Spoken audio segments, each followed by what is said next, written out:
Assalamualaikum warahmatullahi wabarakatuh. Kabar mengejutkan datang dari Tel Aviv. Perdana Menteri Israel Benjamin Netanyahu dilaporkan mengalami keracunan makanan. Pria berusia 75 tahun itu jatuh sakit di tengah malam dan segera dilarikan untuk perawatan. Hasil pemeriksaan menunjukkan adanya peradangan usus dan dehidrasi berat berdasarkan kutipan Reuters. Ia kini menerima cairan infus dan diminta untuk beristirahat total di rumah selama 3 hari. Meski begitu, kantor Perdana Menteri memastikan Netanyahu tetap akan memimpin pemerintahan dari kediamannya.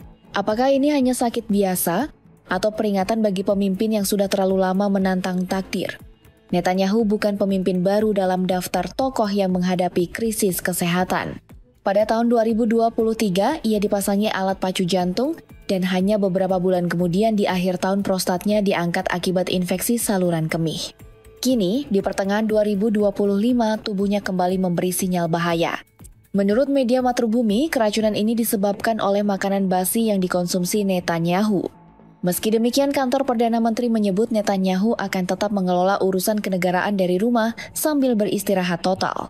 Tapi ini tentu menimbulkan pertanyaan serius soal kesiapan fisiknya menghadapi tekanan politik yang sangat besar.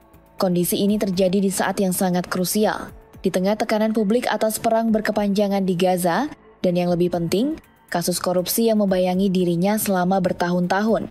Sidang pengadilan yang seharusnya berjalan pekan ini resmi ditunda hingga September. Tapi penundaan ini bukan semata karena sakit. Ini juga karena pengadilan sedang dalam masa libur musim panas. Namun tetap saja banyak pihak menilai ini adalah pengalihan. Terlalu sering Netanyahu tidak hadir secara fisik saat pengadilan mendekatkan dirinya pada potensi hukuman. Rakyat mulai resah. Mereka menyebut ini sebagai drama politik berkepanjangan. Tubuh yang melemah digunakan sebagai pelindung politik, bukan sebagai alasan medis murni. Media internasional seperti Reuters dan Times of Israel menyoroti kejadian ini dari dua sisi. Pertama, soal stabilitas pemerintahan Israel di bawah pemimpin yang sudah menua dan rentan. Kedua, soal dampak pada proses peradilan yang bisa berujung pada delegitimasi hukum di mata publik.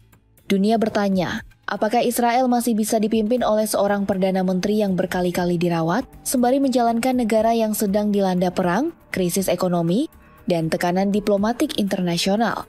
Di kalangan masyarakat Palestina dan sejumlah kelompok penentang kebijakan Netanyahu, muncul narasi lain.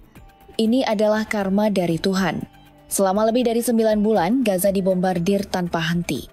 Rumah sakit, sekolah, bahkan tenda pengungsi tidak luput dari serangan. Netanyahu berdiri sebagai tokoh utama dalam semua keputusan militer itu. Kini, ketika tubuhnya sendiri hancur dari dalam, sebagian publik melihatnya bukan sebagai insiden medis, tapi sebagai pengingat dari langit. Bahwa siapapun yang menebar kehancuran suatu saat akan merasakan luka meski datang dari dalam tubuhnya sendiri. Di saat Netanyahu terbaring lemah di rumah, suara dentuman bom di Gaza belum berhenti. Bayi-bayi yang kehilangan ibu, warga sipil yang mengungsi tanpa arah, dan rumah-rumah yang berubah menjadi debu. Israel mengklaim semua ini bagian dari operasi pertahanan, namun dunia melihat kenyataan yang jauh berbeda, sebuah tragedi kemanusiaan yang terus berlangsung. Dan sekarang, ketika sang arsitek serangan itu tumbang oleh makanan rusak, banyak yang melihatnya sebagai simbol ketidakseimbangan moral yang akhirnya dikoreksi oleh alam. Ini bukan serangan militer, tapi teguran ilahi, kata seorang aktivis di tepi barat. Netanyahu mungkin belum diserang oleh rudal, tapi tubuhnya sendiri perlahan-lahan menunjukkan kelemahan. Kondisi kesehatan Netanyahu tidak hanya menjadi masalah pribadi, ini mengguncang stabilitas pemerintahan Israel secara menyeluruh. Koalisi sayap kanan yang ia bangun dengan susah payah kini terancam pecah. Beberapa tokoh politik dari dalam kubunya mulai membicarakan suksesi dini.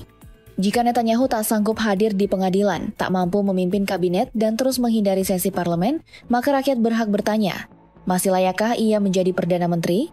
Lebih jauh lagi, sidang korupsi yang selama ini ditunda-tunda kini menjadi bom waktu. Saat pemimpin tak hadir untuk membela diri di hadapan hukum, maka legitimasi pemerintah mulai tergerus.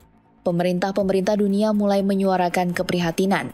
Bukan hanya karena kondisi Netanyahu, tapi karena vakum kepemimpinan bisa memicu eskalasi regional.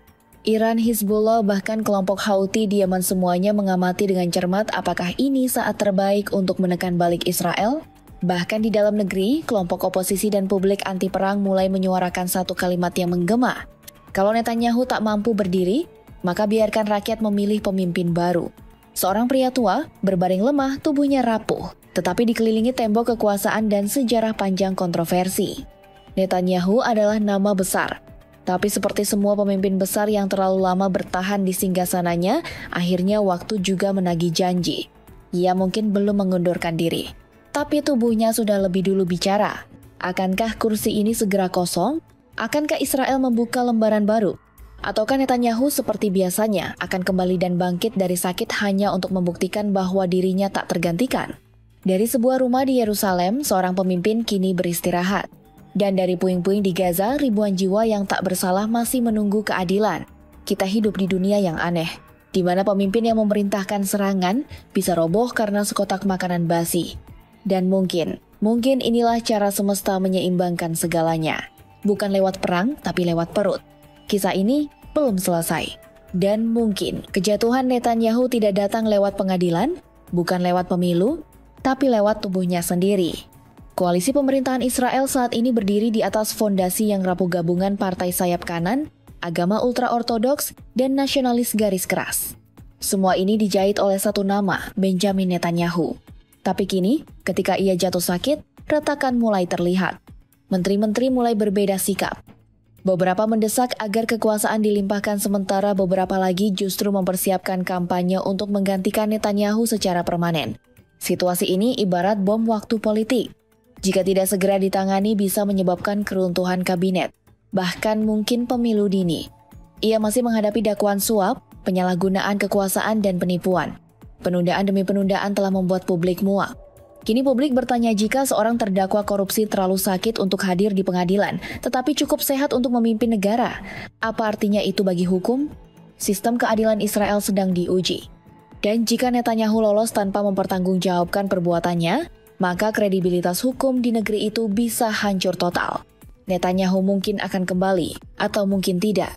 Tapi satu hal sudah pasti, Israel sedang berdiri di persimpangan sejarah. Jika tetap mempertahankan kepemimpinan tua yang penuh skandal dan konflik, maka masa depan negeri itu akan terus diselimuti kekacauan. Namun jika memilih jalan baru dengan wajah-wajah segar dan pendekatan yang lebih adil mungkin perdamaian, meskipun kecil bisa mulai tumbuh kembali. Terkadang, kejatuhan tidak datang dari luar. Bukan dari roket, bukan dari unjuk rasa. Tapi dari dalam tubuh sendiri. Dari satu sendok makanan rusak yang mengubah arah sejarah. Netanyahu kini terdiam. Dan dunia sedang memperhatikan. Karena setiap kekuasaan yang besar pada akhirnya akan diuji oleh waktu, oleh moral, dan oleh tubuh yang tak bisa lagi menanggung dosa-dosa kekuasaan itu sendiri. Akhir dari satu era mungkin dimulai dari meja makan.